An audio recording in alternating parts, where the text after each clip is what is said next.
বন্ধুরা, তোমরা সবাই কেমন আছো? আশা করি তোমরা সবাই ভালো আছো। আজ আমাদের বাড়িতে আমার বোন এসেছে, তাই আজ আমাদের বাড়িতে ইলিশের পাতুরি হচ্ছে। ইলিশ মাছটা আমার মা কাটছে বঁটি দিয়ে। এবারে তোমাদেরকে দেখাবো পাতুরি তৈরির রেসিপি। এই পাতুরিটা ভালো তৈরি করতে পারে আমার বোন, তাই আমার বোন পাতুরিটা তৈরি করছে। কাটা মাছে সর্ষে, পোস্ত, টক দই, কাজু বাদাম পেস্ট করে মাখিয়ে নিয়েছে। মাখিয়ে কলা পাতাতে দিয়ে কাঁচা লঙ্কা, সর্ষের তেল দিয়ে কলা পাতাটা মুড়ে কড়াইতে ভাপাতে দেবে।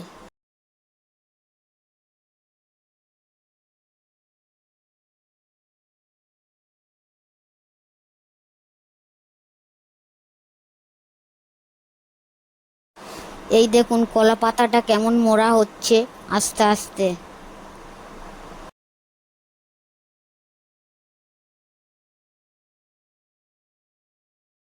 এই রকম মাছ দিয়ে তার উপরে কাঁচা লঙ্কা, সর্ষের তেল দিয়ে কলা পাতাটা মুড়ে মুড়ে প্লেটটাকে ভর্তি করা হচ্ছে। তারপরে ওটাকে কড়াতে দিয়ে ভাপাবে। তোমাদেরকে ইলিশ মাছের পাতুরি খেতে কেমন লাগে আমাকে কমেন্ট করে জানাবে। আমার তো খুব খেতে ভালো লাগে।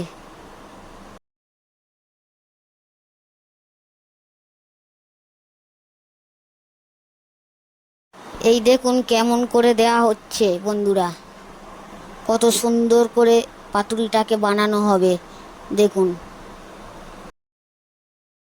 আর এই পাতুরিটা পুরোটাই করছে আমার বোন, তৈরি করছে।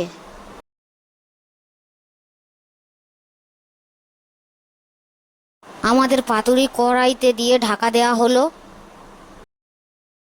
আমাদের পাতুরি পুরোটাই রেডি।